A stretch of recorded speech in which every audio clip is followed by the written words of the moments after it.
ಮಾಡಿ ಸಿಗ್ತಾ ಇದ್ದಾರೆ. ವೆದರ್ ನಾವು ಇದನ್ನ ಹೇಳಿದ್ರೆ ಪೊಲಿಟಿಸೈಸ್ ಮಾಡ್ತೀವಿ ಅಂತ ಹೇಳ್ತಾರೆ. ಸಿಕ್ಕಾಪಟ್ಟೆ ಎನ್ಕರೇಜ್ಮೆಂಟ್ ಸಿಗ್ತಾ ಇದೆ. ನಾನು ಮಾತಾಡ್ತೀನಿ ನಮ್ಮ ಕಮಿಷನರ್ಗೆ. We are there with you. After election will take it very serious. ಅಂದ್ರೆ ಅವ್ರು ಪಾಕಿಸ್ತಾನ ಜಿಂದಾಬಾದ್ ಅಂದವ್ರನ್ನೇ ಅಂದಿಲ್ಲ ಅಂತ ಹೇಳಿದ್ಮೇಲೆ ಇವ್ರಿಗೆ ಇಷ್ಟು ಎನ್ಕರೇಜ್ಮೆಂಟ್. ಅಫ್ಘಾನಿಸ್ತಾನ ಕನ್ನಡ ಮಾತಾಡಿದ್ದಕ್ಕೆ ದೇ ಗಾಟ್ ಅಜಿಟೇಟೆಡ್ ಸರ್. ಶುರುವಲ್ಲಿ ಇವ್ರು ಕನ್ನಡ ಮಾತಾಡ್ತಾ ಇದ್ರು. ಇವ ಲೈಕ್ ಯಾಕಪ್ಪ ಕನ್ನಡ ಮಾತಾಡ್ಬಾರ್ದ, ದೇಖೆ ಚಲೋ ಬಾಯ್ ಅಂತ ಹೇಳಿದ್ದು ಶುರುವಲ್ಲಿ ಇವರು. ಆಯ್ತಪ್ಪ ನಾನು ನೋಡ್ಕೊಂಡು ಹೋಗ್ತೀನಿ ಈ ಕಡೆ ಕನ್ನಡಕ್ಕೆ ಲೋಗ್ ಅಂತ ಶುರು ಮಾಡಿದ್ದವರು. ಸೊ ಇವಾಗ ಯಾಕೆ Kannada are they allowed to talk Kannada in Karnataka sir? ಈಗ ನಾವು ಹೋಗ್ತಾ ಇದ್ರಿ ಸರ್, ಒಂಥರ ಶಕ್ತಿ ಬಂದ್ಬಿಡದ ಏನು ಅಂತ ಗೊತ್ತಿಲ್ಲ. They snatched his chain. ಅರ್ಧ ಕೈಗೆ ಹೋಯ್ತು, ಅರ್ಧ ನಾವು ಯಾವತ್ತೂ ವಾಪಸ್ ಇಟ್ಕೊಂಡಿದ್ದೀವಿ ಸರ್. ಸೊ ಈ ಥರದಲ್ಲಿ ನಮ್ಮ thank you so much. Really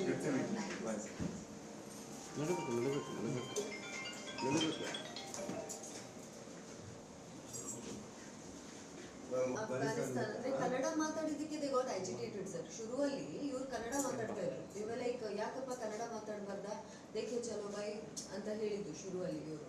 ಆಯ್ತಪ್ಪ ನಾನು ನೋಡ್ಕೊಂಡು ಹೋಗ್ತೀನಿ ಈ ಕಡೆ ಕನ್ನಡಕ್ಕೆ ಲೋಗ್ ಅಂತ ಶುರು ಮಾಡಿದ್ದವರು. ಸೊ ಇವಾಗ ಯಾಕೆ Kannada are they allowed to talk Kannada in Karnataka sir? ಈಗ ನಾವು ಹೋಗ್ತಾ ಇದ್ರಿ ಸರ್, ಒಂಥರ ಶಕ್ತಿ ಬಂದ್ಬಿಡದ ಏನು ಅಂತ ಗೊತ್ತಿಲ್ಲ. They snatched his chain. ಅರ್ಧ ಕೈಗೆ ಹೋಯ್ತು, ಅರ್ಧ ನಾವು ಯಾವತ್ತೂ ವಾಪಸ್ ಇಟ್ಕೊಂಡಿದ್ದೀವಿ ಸರ್. ಸೊ ಈ ಥರದಲ್ಲಿ ನಮ್ಮ thank you so much. Really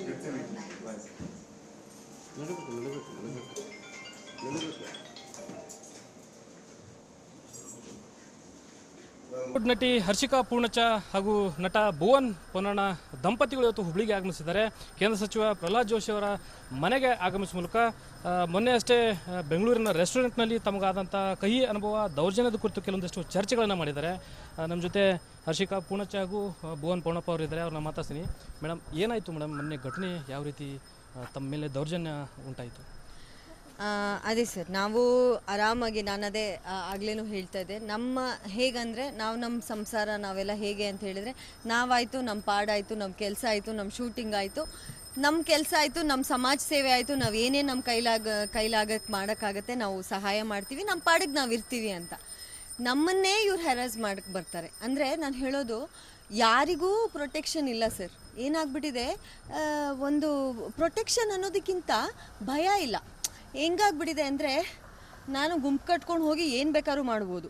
ನಾನು ಗುಂಪು ಕಟ್ಕೊಂಡು ಹೋಗಿ ಹಲ್ಲೆ ಮಾಡ್ತೀನಿ, ನಾನು ಗುಂಪು ಕಟ್ಕೊಂಡು ಹೋಗಿ ಕನ್ನಡ ಮಾತಾಡಿದ್ರೆ ಅವನಿಗೆ ಹೊಡಿತೀನಿ, ಇಲ್ಲ ಅವ್ನ ಚೈನ್ ಕತ್ಕೊಂಡು ಬರ್ತೀನಿ, ನನ್ನನ್ನು ಕೇಳೋರಿಲ್ಲ ಹೇಳೋರಿಲ್ಲ ಅಂತ ಆಗ್ಬಿಟ್ಟಿದೆ. ಆ ಭಯ ಇಲ್ಲದೆ ಇರೋದಕ್ಕೆ ಇದೆಲ್ಲ ಆಗ್ತಿರೋದು. ಪುಂಡ್ರು ಪೋಖ್ರಿಗಳು ಅಂದರೆ, ಒಂದು ಕನ್ನಡ ಮಾತಾಡಿದ್ರೆ ಅವ್ರಿಗೆ ಕೋಪ ಬರುತ್ತೆ ಅಂದರೆ ಯಾವ ಥರ ಜನ ಇರ್ಬೋದು. ನಮ್ಮ ಕರ್ನಾಟಕದಲ್ಲಿ ನಾವು ಹುಟ್ಟು ಬೆಳೆದಿರೋ ನಾಡಲ್ಲಿ ನಾವು ಯಾಕೆ ಒಂದು ಕಡೆ ಹೋಗೋಕ್ಕೆ ಹೆದರ್ಕೋಬೇಕು? ಈ ಏರಿಯಾ ಹೋಗಬೇಡಪ್ಪ, ಸೇಫ್ ಇಲ್ಲ. ಯಾಕೆ? ಹುಟ್ಟು ಬೆಳೆದಿರೋದು ನಮ್ಮದು ಕರ್ನಾಟಕ. ಇಡೀ ಕರ್ನಾಟಕದಲ್ಲಿ ನಾವು ಎಲ್ಲಿ ಬೇಕಾದರೂ ಓಡಾಡ್ಬೋದು. ಯಾಕೆ ಒಂದೊಂದು ಕಡೆ ಹೋಗಬಾರ್ದು ಅಂತ ಹೇಳ್ತಾರೆ ಅಂದರೆ, ಈ